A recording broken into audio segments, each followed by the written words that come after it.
Hola a todas, vamos a empezar este live. En este momento voy a invitar a mis compañeras y pues muchas gracias a las que están aquí por ahora.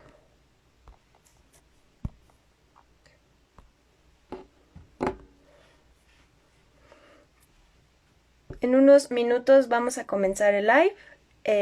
Como les mencionaba, vamos a hablar hoy sobre la heterosexualidad, la existencia lesbiana, así que si tienen algunas preguntas, algunas dudas, por favor déjenlos en los comentarios, nosotras los iremos contestando.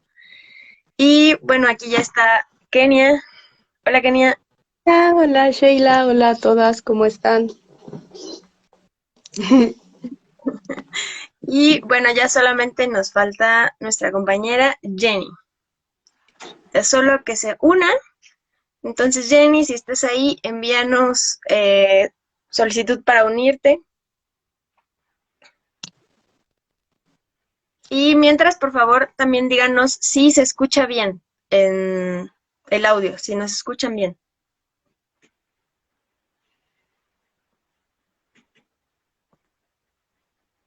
Hola, Jimena.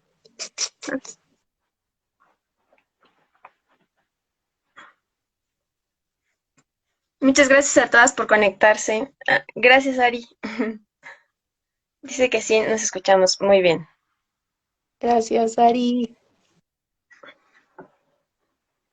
Ya solo Y estamos esperando a Jenny.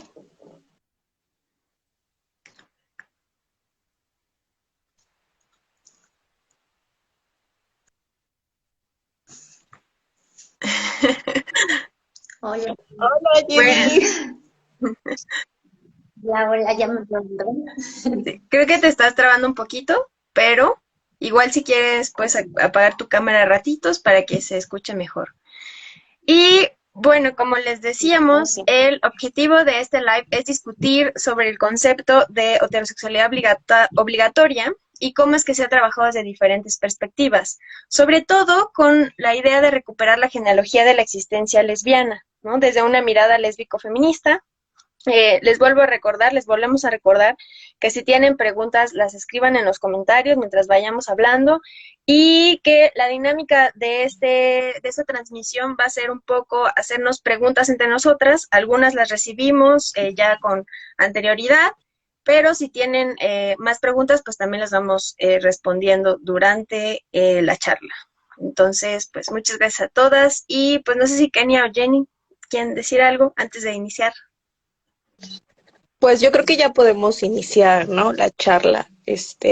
Como comentaba Sheila, pues esta es una modalidad conversatorio en donde ustedes también pueden participar y hacer sus preguntas o poner sus opiniones, sus ideas en los comentarios y así entre todas charlar.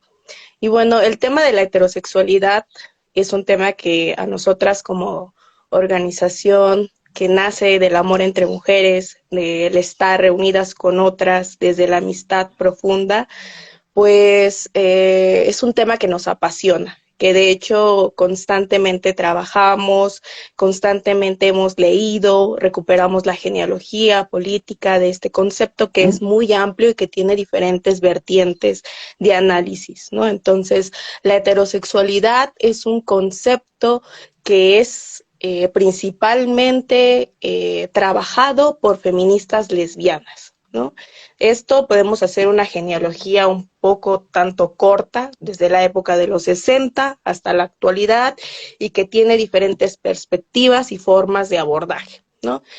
Sin embargo, cuando hablamos de heterosexualidad, tenemos nociones predispuestas que están constituidas por el patriarcado, ¿no? Constituidas a través de discursos e ideologías dominantes, como es, no sé, el determinismo biológico, que asume que la heterosexualidad es la orientación natural de las personas evolutivamente y que incluso tiene gran vinculación con la eugenesia, por ejemplo, o también pensamientos y propuestas ideológicas como desde el judeocristianismo, ¿no? Que asume que la heterosexualidad es por mandamiento divino la forma de relacionarse espiritualmente sana, ¿no?, de las personas que habitan este planeta. De un Dios Padre que creó a Adán y Eva y fundó con estos dos sujetos, Adán y Eva, la función o la relación heterosexual por excelencia desde el pensamiento judeocristiano. Y por otro lado, desde el pensamiento de las ciencias sociales, también hay un montón de propuestas para entender la heterosexualidad. La mayoría de las veces se asume como una práctica sexual que conforma un abanico de prácticas sexuales que constituyen las sociedades modernas y otro tipo de sociedades, ¿no?, en donde existe una gran gama de sexualidades disidentes. Sin embargo, desde el pensamiento lésbico feminista existen propuestas para entender la heterosexualidad desde diferentes vertientes con aristas y se profundiza desde diferentes formas, ¿no? Por ejemplo, hoy vamos a hablar sobre todo de 3 propuestas, que es desde el pensamiento anglosajón, feminismo lésbico, de Adrienne Rich, ¿no?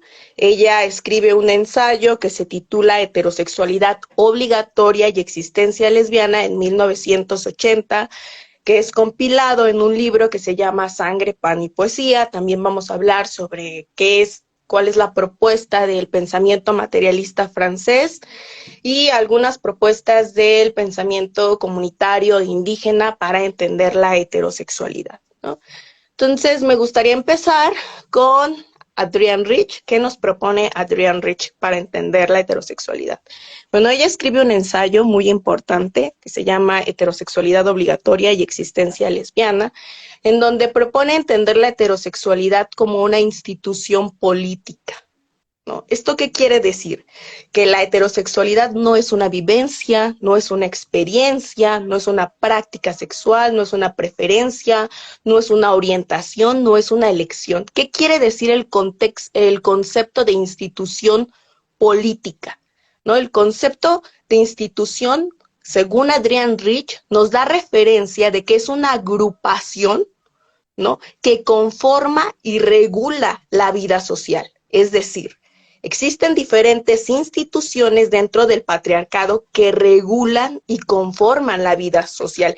Y estas instituciones son sistemáticas, son históricas y se constituyen jerárquicamente y se constituyen a partir de jerarquías e imposiciones y reproducción de roles, ¿no? Por eso, Adrienne Rich dice que la heterosexualidad es una institución política y por ende es una institución obligatoria para la vida de las mujeres. Y esta se puede imponer a través de diversas formas, ¿no? Adrienne Rich desglosa como algunas de las principales formas en las que la heterosexualidad es impuesta, que creo que más adelante va a abordar esta Sheila, sobre todo, en la conversación que estamos teniendo. Y una de las cosas que a mí me parece más importante de Adrienne Rich y de este texto, que es Heterosexualidad obligatoria y existencia lesbiana, es que una de las formas en las que se impone de manera brutal la heterosexualidad en la vida de las mujeres, y lo ha hecho históricamente, es a través de la ausencia de referentes de la existencia lesbiana, ¿no? Y esto es muy importante porque para Adrienne Rich, esta es la principal fuente de opresión hacia las mujeres, sean lesbianas o no sean lesbianas, la carencia de referentes, el vacío simbólico e histórico de nuestra propia genealogía. Y ella propone entonces, a través de la categoría continuum lesbiano, recuperar esta genealogía política de la vida de las mujeres, que no es como, y esta parte me encanta porque me parece muy lúcida de Adrienne Rich, como no es llenar los huecos de esta historia universal masculina con la participación de las mujeres, ¿no? No es llenar y tomar como referente lo que los hombres entienden por política, en donde casi cronológicamente la historia universal, la historia masculina está referenciada a partir del heroísmo, la guerra, el genocidio, la colonización, la masacre, etcétera, sino más bien entender la historia, el continuum lesbiano, como aquellas prácticas políticas de afinidad creadora entre mujeres, y por lo tanto tampoco es el continuum lesbiano la otra cara de la misma moneda de la historia masculina. O sea, nosotras en esta propuesta que hace Adrienne Rich, no nos interesa recuperar a las mujeres de la misma forma en que la historia masculina ha recuperado a los hombres, sino más bien centrarnos en aquellas cosas que son impercibibles, invisibilizadas, omitidas, censuradas,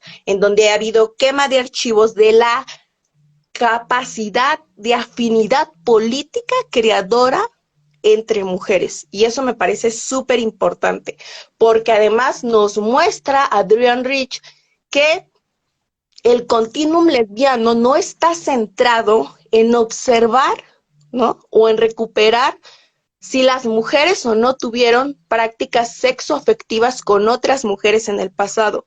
Porque además nuestras compañeras historiadoras ya nos lo han dicho un montón de veces, o sea, es imposible encontrar en los archivos que tal mujer sí tuvo sexo o contacto sexual con otra mujer. Es muy reducible.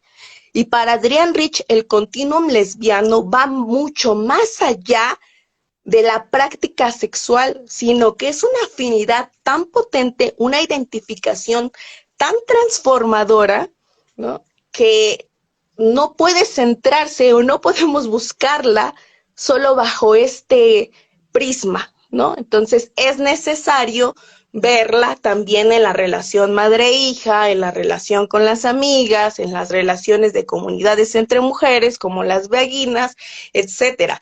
Además de que la categoría lesbiana surge en el siglo XIX, ¿no? Antes de eso, las prácticas afectivas entre mujeres y concretamente las prácticas sexoafectivas entre mujeres tenían otros nombres como fricatrices, tribadistas, amistades románticas, etcétera, ¿no? Oye, Kenia, y justo en esto que mencionas, Caro nos preguntó, que es una seguidora y una participante de los cursos, justo cuál es la diferencia entre la heterosexualidad obligatoria y el pensamiento heterosexual, que creo que va con la pregunta de cómo es la heterosexualidad desde el materialismo francés. Ajá, desde el pensamiento materialista francés, la heterosexualidad no se concibe como una institución que conforma a través de un cúmulo de instituciones, es decir, de organizaciones que regulan la vida social, ¿no? La heterosexualidad. Es decir, la heterosexualidad desde el materialismo histórico, desde el pensamiento feminista materialista francés, hay que ser muy específicas en eso, entienden la heterosexualidad como un régimen político, cultural y económico, ¿no? El feminismo materialista francés nace en los 70 alrededor de un grupo de amigas lesbianas, feministas, que se pusieron a conversar y crearon una revista que se llama, no sé francés, la voy a pronunciar como yo pueda, Question Feministe. Y bueno, ellas empezaron a conversar y a hablar sobre la condición de las mujeres en esa época, en ese contexto, y recuperan o tienen como base el materialismo histórico, aunque no es convencional porque son muy críticas con el marxismo, ¿no? Pero sí recuperan algunas categorías para dar sentido a su propuesta de pensamiento, para entender qué es la heterosexualidad como régimen político. Y bueno, desde este pensamiento, la heterosexualidad como régimen ya no es una institución, sino que está fundada, ¿no? Funda la opresión que realizan los hombres hacia las mujeres a partir de la diferencia sexual, porque para ellas, para el pensamiento materialista, del materialismo histórico, la diferencia sexual, la categoría de sexo, es la que crea la opresión, en tanto que la categoría de sexo es un constructo estructural y social que afecta la vida de las mujeres. Por eso es muy polémico, porque una de las, en el pensamiento heterosexual y otros ensayos de Monique Wittig, ella nos dice que lesbiana es la única categoría que se sale de esta dicotomía de la diferencia sexual, ¿no? Y que por tanto las lesbianas no somos mujeres, ¿no? En tanto que para ellas la diferencia sexual, la categoría de sexo, es la que crea la opresión. Y estamos hablando de que no corresponde a un orden natural, sino que corresponde a un orden social.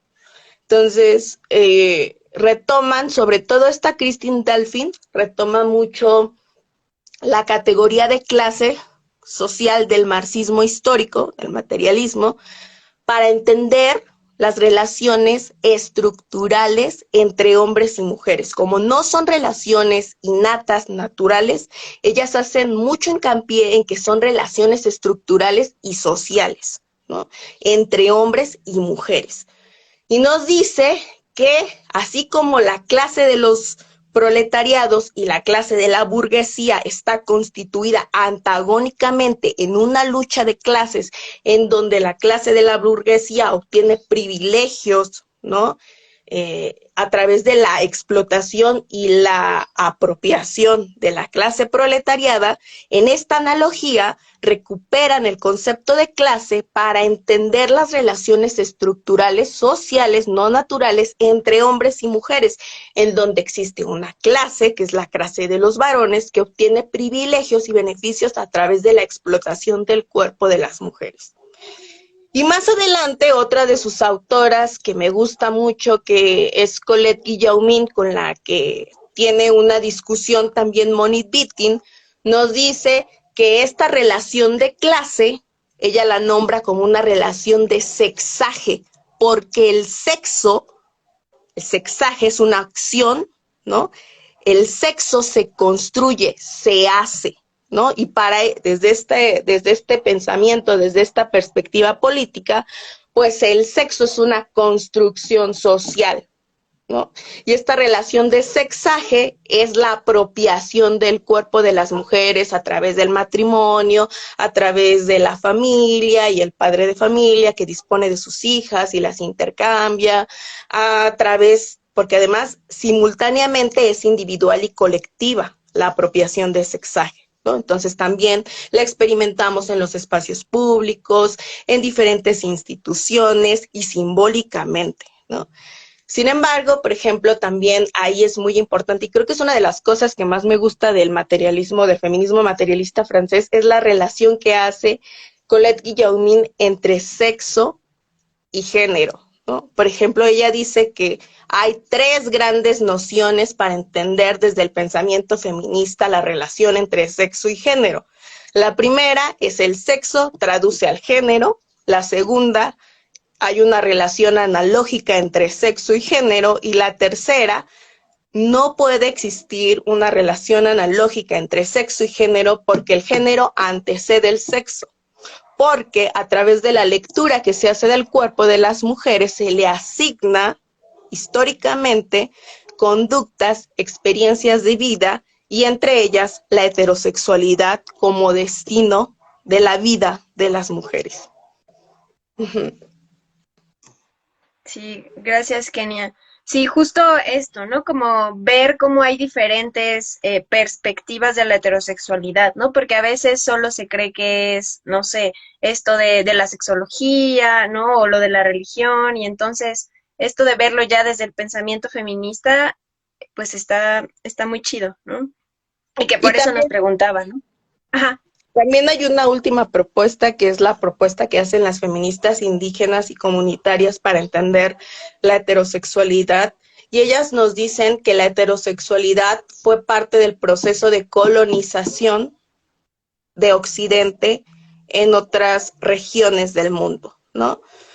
Por ende, esto no quiere decir que en estas comunidades, como lo dice el feminismo comunitario, no existieran un patriarcado ancestral a la conquista o a la colonización, pero que sí que las relaciones entre hombres y mujeres tenían otras lógicas y que la heterosexualidad occidental se impuso a través de estrategias de opresión y violencia hacia sus comunidades, ¿no? Y ellas dicen que hicieron un pacto los colonizadores europeos blancos con los hombres indígenas, a lo que denominan entronque patriarcal, que afectó principalmente la vida de las mujeres. Entonces, hay diferentes perspectivas también desde el feminismo de la diferencia sexual. Hay otra concepción de cómo entender la heterosexualidad, ¿no? Entonces, la categoría de heterosexualidad desde el pensamiento lésbico feminista no es reducible a una sola interpretación o a una sola definición. Hay discusiones dentro de estas perspectivas para entender la heterosexualidad. Muy bien. Sí, justamente. Ay, ¿sí me oigo bien? Sí. Justamente como decía Kenia, y también un poco abonando a la pregunta que nos hace Caro a la diferencia con el pensamiento heterosexual, es importante decir que lo que estaba haciendo Monique Wittig era una crítica a estas prácticas psicoanalíticas que estaban surgiendo en esta época de los 80, ¿no? Entonces ella decía, como es necesario que hagamos una crítica a estas prácticas porque, para empezar, tenemos que entender que los discursos y que el lenguaje no es algo simplemente cultural o de intercambio de significados entre las culturas. Ella decía, como el lenguaje también tiene una implicación política que es necesario empezar a revisar. Entonces, esto me recuerda un poco a lo que propone Eva Illouz, que es una socióloga marroquí, en donde dice, ¿no? La cultura casi siempre ha sido entendida como un lugar de intercambio de signos y significados, pero siempre se deja de lado que la cultura en realidad es un espacio donde se siguen reproduciendo las estructuras de poder y donde se siguen legitimando ciertas opresiones. Entonces, Monique Wittig igual dice lo mismo, ¿no? El lenguaje también tiene que ser analizado políticamente porque tiene implicaciones en la vida material de las mujeres. Y también habla de otros grupos oprimidos como los hombres gay, etcétera, ¿no? Pero ella específicamente habla de las lesbianas y de las feministas y cómo estos discursos, que parecieran ser solamente intercambio de significados, sí tienen implicaciones en nuestra vida material. Entonces, lo que hace es como analizar, ¿no? Estas prácticas psicoanalíticas que estaban realizándose y dice, normalmente lo que se habla desde el psicoanálisis es que las personas, los individuos, tienen una psique, ¿no? Y pareciera ser que esta psique es como externa a todo lo histórico, a todo lo económico, y es como si fuera una psique simplemente que va reproduciendo símbolos y que es universal y que es idéntica, que todas son idénticas, ¿no? Porque no somos atravesadas, nuestra psique no está atravesada por la realidad material y económica ni por nuestra historia. Entonces ella dice, esto lo que les permite a estos grupos que oprimen a los hombres gay y a las lesbianas, es que nos hace creer que nuestra psique simplemente trabaja automáticamente, va reproduciendo símbolos y no tiene nada que ver con nuestra realidad o nuestro contexto. Entonces, ella dice, necesitamos encontrar una metodología que nos permita analizar todas estas implicaciones materiales que tiene el lenguaje, porque pareciera ser que hasta este momento solamente los expertos, y son los expertos hombres psicoanalíticos, tienen las herramientas para poder ir interpretando lo que sucede en nuestra psique, ¿no? En esta idea del inconsciente. Es como si ellos solamente tuvieran estas herramientas para poder venirnos a decir a nosotras qué es lo que estamos entendiendo o cómo es que estamos viviendo. Entonces, ella nos dice, voy a leer un poco una de las notas que tengo, nos dice, esta necesidad que tenemos de comunicar como individuos, ¿solamente se puede realizar en la práctica o en la cura psicoanalítica? ¿Puede esta necesidad de comunicar realizarse en el hecho de ser curado o de ofrecerse como un experimento? Es decir, ella dice, todo esto que necesitamos comunicar solamente puede ser a través de la práctica psicoanalítica, pensando que esta práctica psicoanalítica es llevada casi siempre por hombres y por expertos que creen que tienen las herramientas para interpretar lo que estamos tratando de comunicar. Y claramente ella nos dice que no, ¿no? Para ella, si revisamos, dice, los testimonios de las lesbianas o de los hombres gay, vamos a ver que en realidad lo que tenemos que comunicar no tiene que ver con querer ser curados, sino que tiene que ver en que tenemos que comunicar esto porque en realidad tenemos un enemigo, ¿no? Y aquí es a mí me parece una crítica bien fuerte decir, no necesitamos comunicar para curarnos. En realidad no necesitamos curarnos porque no estamos enfermas. Tiene que ver con decir, necesitamos comunicar esto desde un ámbito político porque en realidad existe un enemigo que no nos permite interpretar nuestra realidad afuera del régimen, del régimen heterosexual. Entonces, esto es muy importante porque para ella, en la práctica psicoanalítica, siempre hay una relación entre un oprimido y un opresor, ¿no? En donde los oprimidos aprovechan esta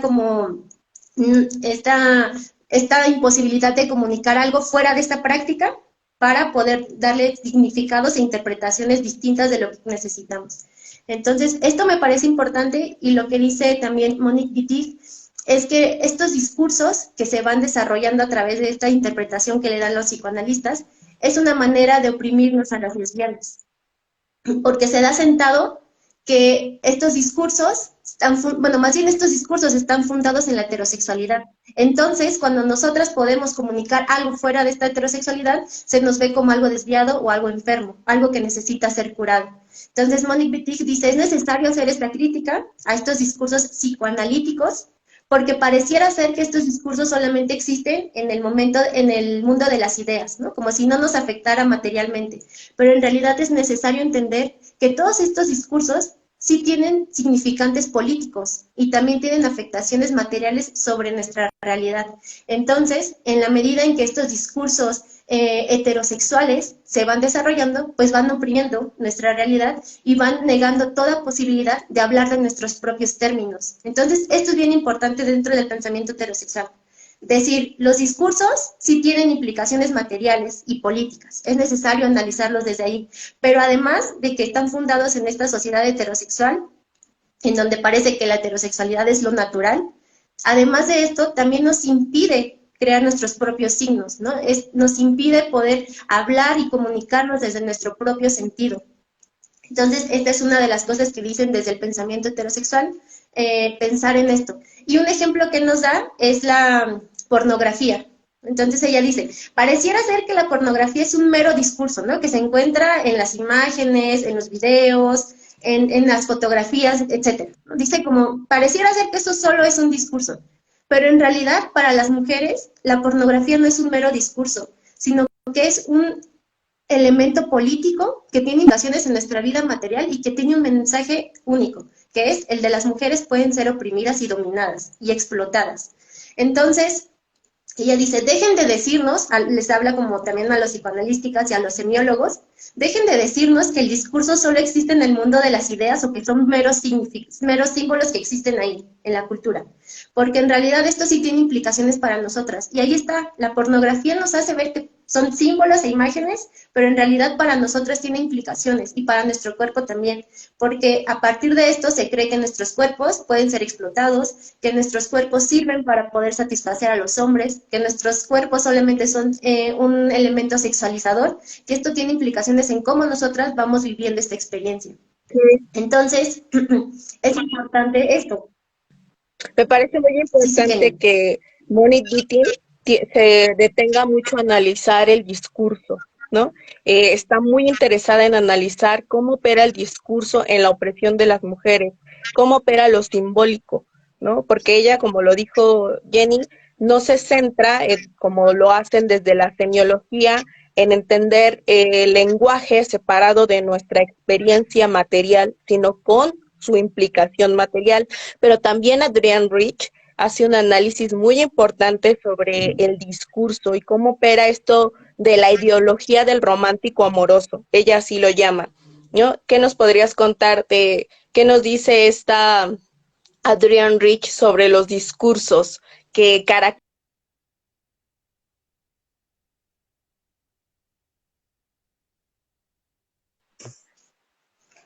Creo que se trabó un poco. Creo que Kenia, sí.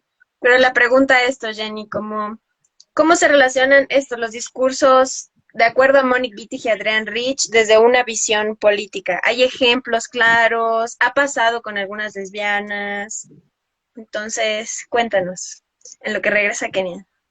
Sí, en lo que regresa Kenia. Pues bueno, de Wittig eso, ¿no? Decir, sí, los discursos siempre van a tener implicaciones y tal es el caso que para nosotras las lesbianas pareciera una imposibilidad hablar de nuestra experiencia o poder comunicar estos significados que son para nosotros dentro de un régimen heterosexual.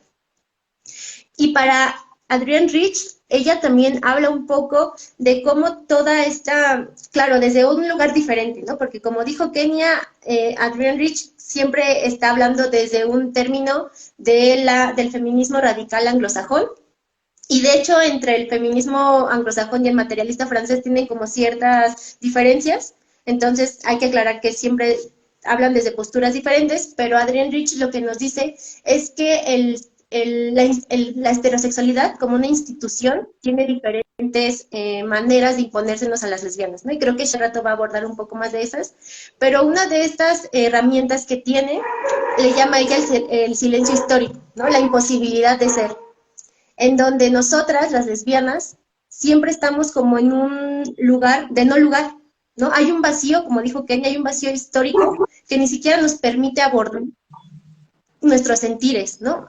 Ella habla un poco y dice que es violencia hermenéutica, y violencia hermenéutica se refiere como a esta imposibilidad que tenemos los individuos, las personas, en específicamente ahorita las mujeres lesbianas, esta imposibilidad de poderle dar sentido a un cachito de nuestra realidad, ¿no? Es como si hubiera una laguna en donde no existe una categoría o un concepto para poderle dar sentido a nuestra existencia. Entonces, esto se puede reflejar en diferentes mecanismos, ¿no? Como decía Kenia, la quema de libros, el hecho de que muchas mujeres no se nombra que eran lesbianas, ¿no? Muchas mujeres importantes ni siquiera sabemos que eran lesbianas, se habla de quiénes eran, pero nunca de que eran lesbianas. También tenemos la no conceptualización de nuestros sentires, ¿no? El hecho de que nos hayan encerrado también en el concepto de homosexualidad, como si la homosexualidad y la lesbiandad fueran lo mismo, ¿no? Claramente hay diferencias que están atravesadas por la diferencia sexual, en donde los hombres homosexuales viven algo y nosotras como lesbianas otra cosa. Entonces, esta imposibilidad de nombrar quiénes somos, creo que es una de las violencias más impactantes que tiene la heterosexualidad obligatoria sobre la existencia lesbiana. Nosotras, por ejemplo, en los cursos que tenemos sobre lesbomisoginia, casi siempre les preguntamos a las asistentas ¿cuándo fue la primera vez que escucharon la palabra lesbiana?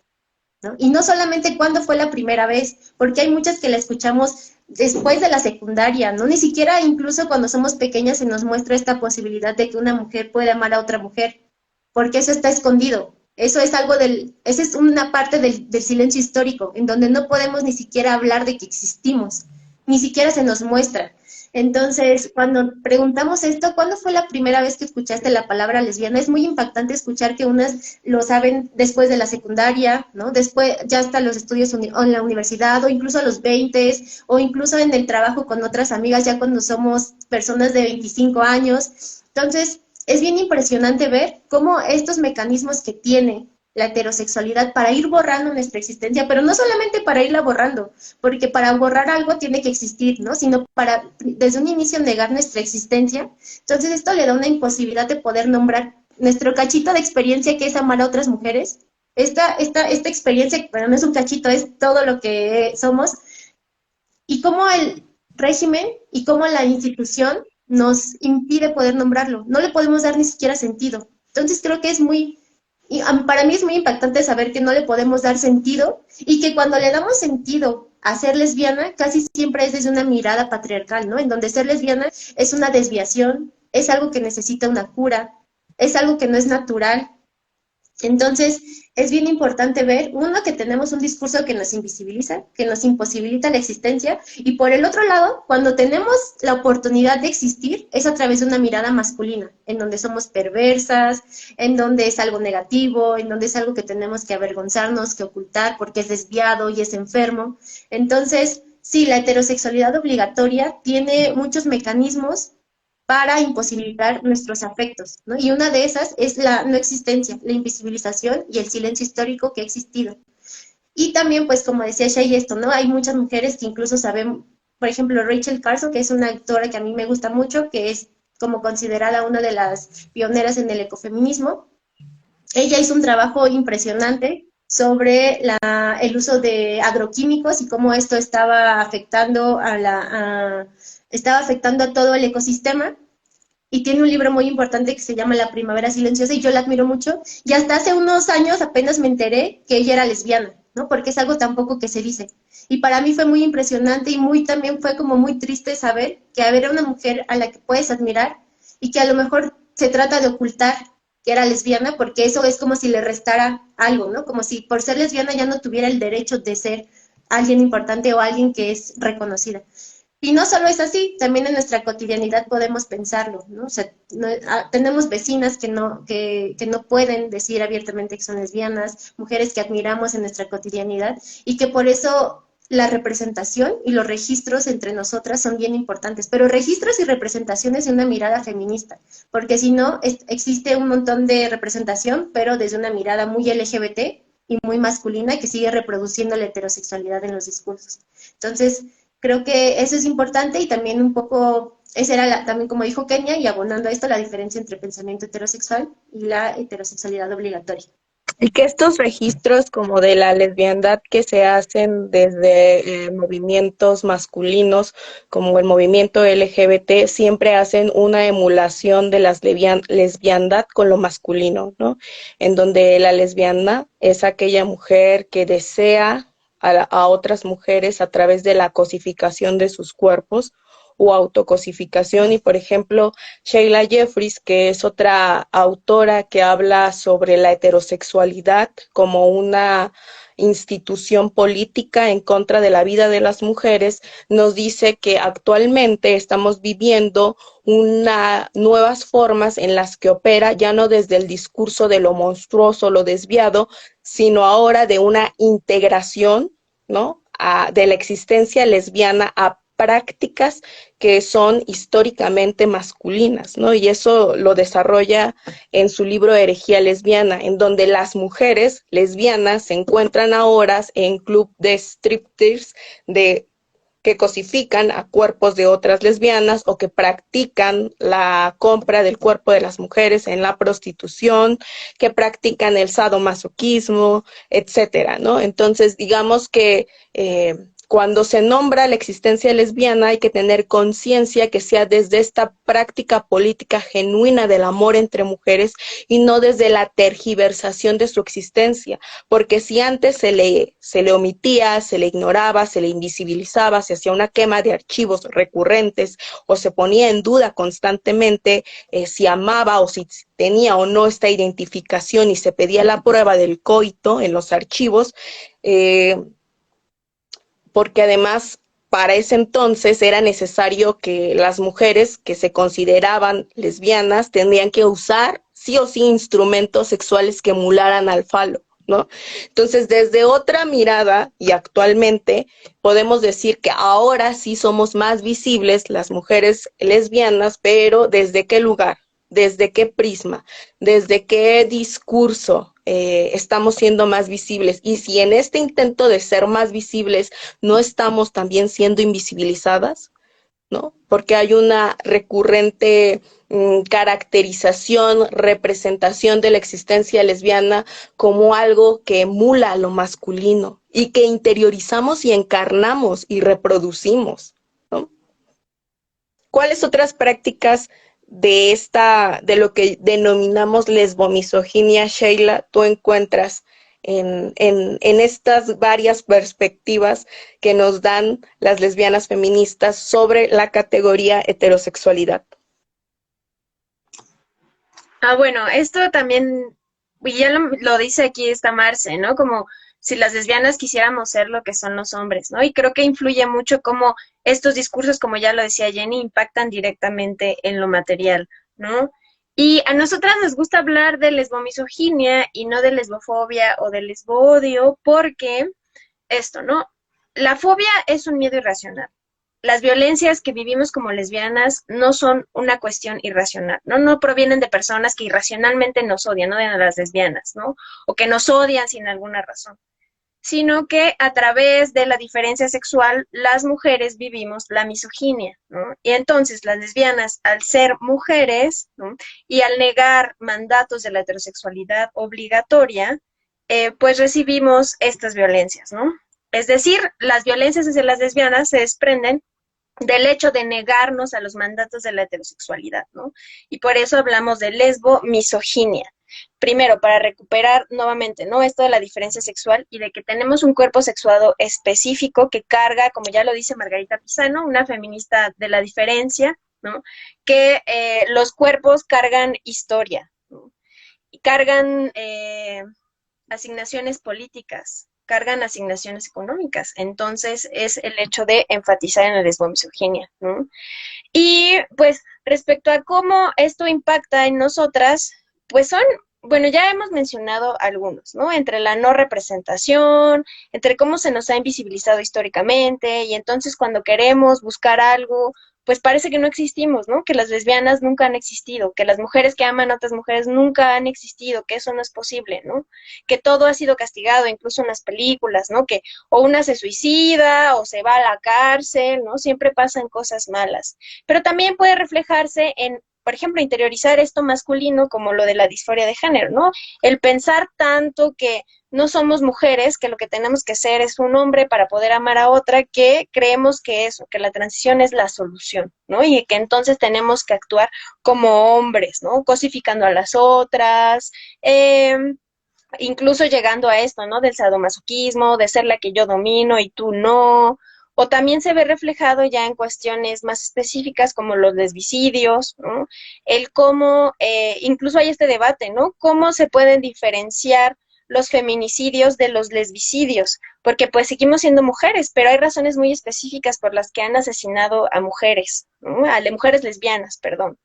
Y también puede verse en lo que ya mencionaba Jenny, ¿no? En la pornografía, como este doble discurso, ¿no? Entre que nos odian a las lesbianas, pero al mismo tiempo la pornografía lésbica es la número uno en el mundo, ¿no? Cómo nos cosifican, pero al mismo tiempo nos odian, ¿no? Y también en esto de las terapias de conversión, cómo al formarse la heterosexualidad como una única vía de existencia de vida, pues se trata de convertir, ¿no? De volver a convertirnos en heterosexuales, en lo que sí tenemos que ser, ¿no? Y que también por eso las violaciones correctivas, ¿no? Que tratan de corregir como si algo estuviera mal, ¿no? Y que recientemente estábamos teniendo esta plática de cómo, y ahorita ya Kenia nos contará, cómo desde Sudáfrica eh, mencionan que ya no hay que decir violaciones correctivas, ¿no? Porque es volver a sustentar este discurso. Yo ahí creo que todavía sirve para hacer este énfasis, ¿no? En cómo sí se habla de corregir, que es algo que se ha visto desde el siglo XVIII, XIX y sobre todo el XX, ya cuando se conforma la sexología, ¿no? Pero pues creo que son esos algunos de los tópicos de la lesbomisoginia. Y sí, creo que podríamos discutir un poco más sobre esto de qué categorías utilizamos para definir nuestras violencias y que no estamos o sí estamos usando categorías que fueron construidas desde el pensamiento masculino, ¿no? Como esta, como el lesbofobia, ¿de dónde viene esta categoría, ¿no? Desde el pensamiento psiquiátrico, ¿no? ¿Cuál es la función de esta categoría? Despolitizar las violencias hacia las mujeres lesbianas. O, por ejemplo, violaciones correctivas. ¿De dónde viene esta categoría? ¿Existe algo que debe ser corregido? ¿Qué significa corregir? ¿No? Etimológicamente, haciendo un rastreo de la palabra, ¿qué significa corregir? Y viene desde el pensamiento, sobre todo psicoanalítico, que intenta corregir a las mujeres que son anormales, ¿no? Entonces, muchas veces, como ayer me recordaba una amiga, las definiciones son de los opresores muchas veces. Entonces, tenemos que buscar nuestras propias definiciones y contrarrestar en esto que nos decía Jenny, sobre todo que hace o que propone el pensamiento feminista materialista francés del lenguaje, pero que también esta Adrienne Rich habla sobre el lenguaje materno, que no existe o que existe un vacío cognitivo para entendernos entre mujeres porque el lenguaje ha sido masculinizado, ¿no? Entonces hay que encontrar nuestras propias referencias para dar sentido a nuestras experiencias, ¿no? Entonces es muy complejo porque nosotras mismas también tenemos discusiones sobre las diferentes perspectivas, ¿no? Que hay sobre entender la heterosexualidad, ¿no? Entenderla como una institución política, como un régimen político, como parte de un proceso de colonización, ¿no? Como una forma de extranjería de nuestra existencia como mujeres, ¿no? Cómo se reproduce la heterosexualidad entre lesbianas, porque como es una institución, es ideológica y está conformada por representaciones y discursos, pues también es reproducida y encarnada por nosotras mismas, ¿no? Y cómo es o es más propenso.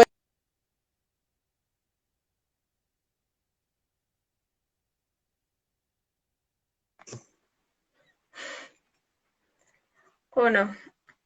Creo que Kania se trabó, ¿verdad? Sí.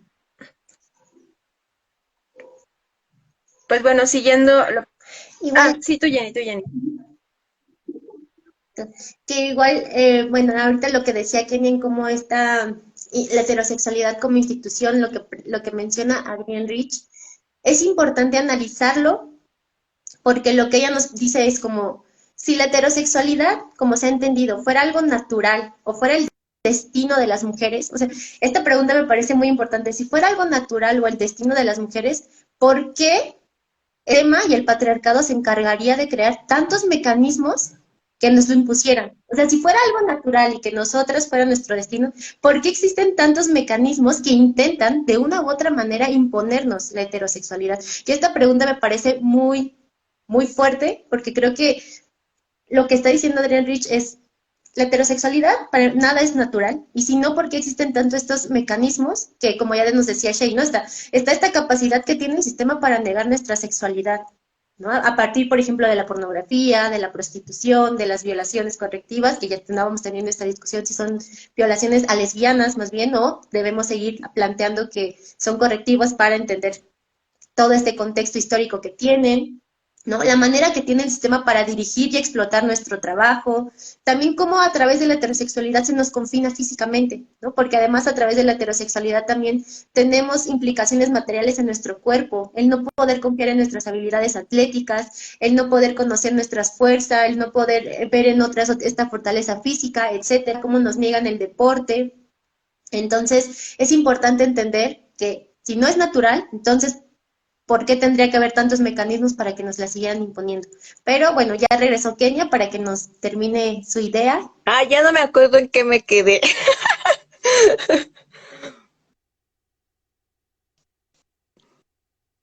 Pero si me dan una pista.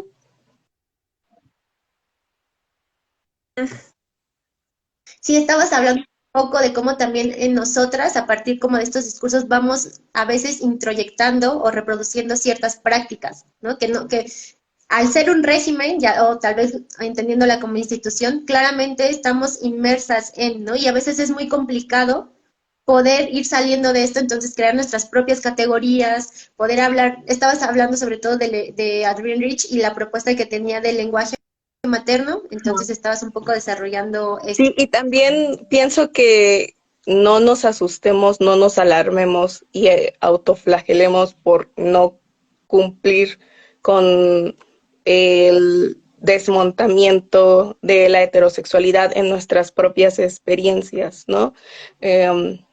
Porque es muy tortuoso, ¿no? Esto de reflexionar sobre la heterosexualidad no es un dogma, no es algo totalitario y no es tampoco identitario. Entonces, es una aproximación que hacemos a nuestras experiencias y a nuestras vivencias y contextualmente vamos trabajando con cuestionar lo que hemos encarnado, ¿no? Y por qué lo hemos encarnado. No es algo que no debería entenderse o traducirse como algo que nos aprisione, sino como algo que nos libere y que nos haga reflexionar sobre nuestras propias prácticas, ¿no? Entonces, yo creo que podemos ir cerrando. No sé si alguien de nuestras participantes tiene alguna pregunta o algún comentario.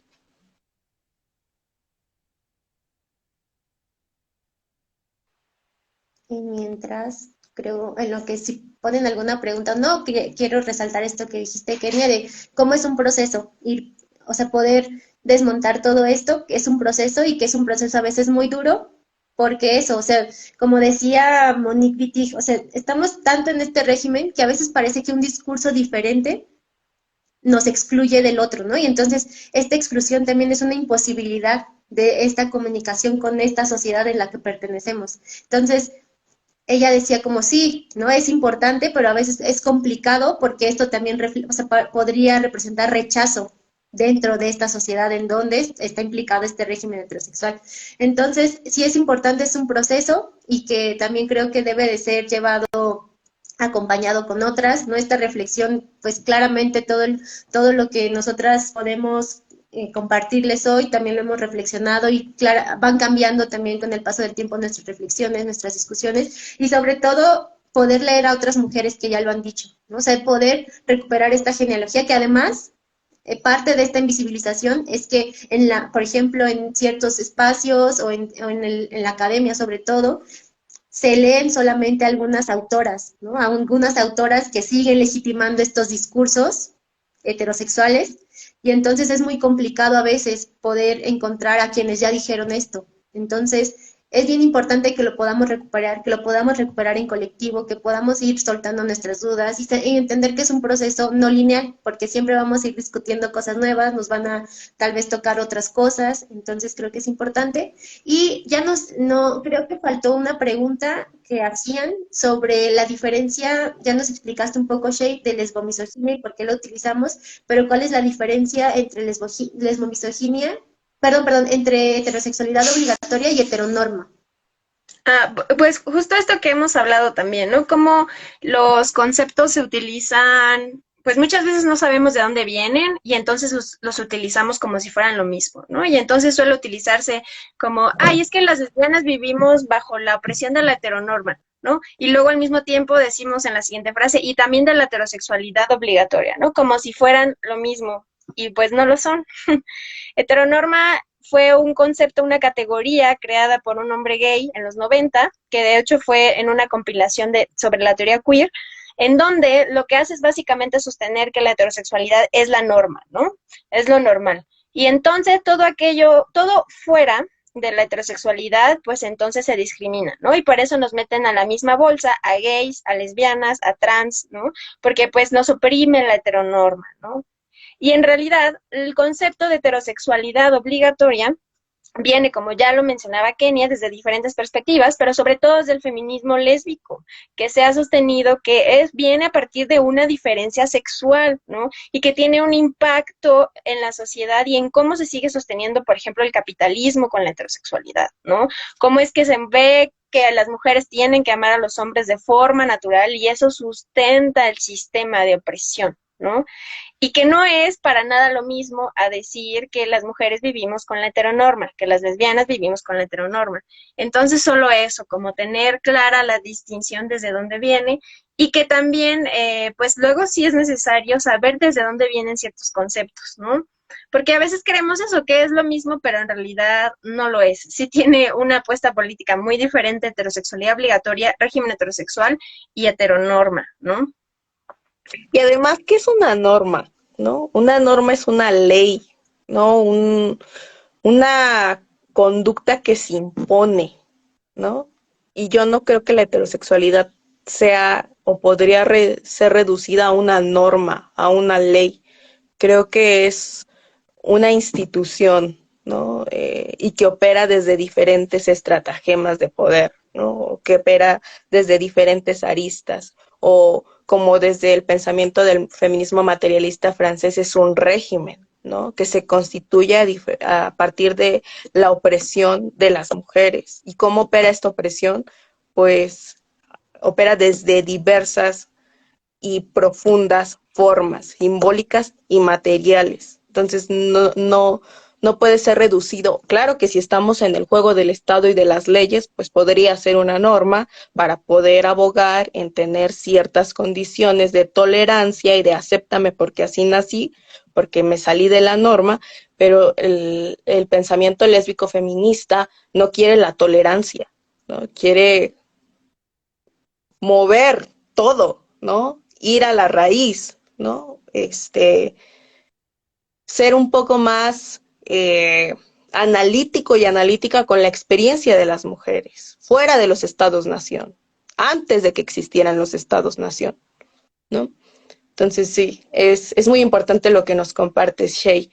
Pues bueno, creo que ya podemos ir cerrando nuestro primer live en Instagram. Espero les haya gustado. Nosotras normalmente damos talleres, cursos sobre los temas que nos apasionan, ¿no? Los temas como que nos atraviesan como mujeres lesbianas, como mujeres que aman a otras mujeres, como mujeres que tienen amigas, como mujeres que tienen madres, interesadas en diferentes áreas como la agroecología, el ecofeminismo, la filosofía de la ciencia, la comunicación, etcétera, ¿no? Entonces, nos gusta hablar de lo que nos interesa y de lo que nos mueve y de lo que compartimos con nosotras mismas y que tenemos discusiones, ¿no? Sobre conceptos, sobre perspectivas. Nos gusta hablar sobre lo que nos atraviesa a nosotras mismas, ¿no? Entonces, pues espero que nos sigan y no sé, ¿alguien más quiere decir algo? Pues igual solo invitarlas a las actividades. Próximamente vamos a hacer de autodefensa feminista y también ya se viene el verano tortillero, que es una escuela de verano lésbico feminista, por si quieren entrar. Aquí está, bueno, este es nuestro Instagram, pero también pueden seguir las convocatorias en nuestro Facebook o también tenemos Twitter y también tenemos TikTok. Entonces pueden seguirnos por todas nuestras redes sociales. el, el anuncio, la publicidad. Muchas gracias, chicas. Gracias. Nos vemos. Bye. Adiós.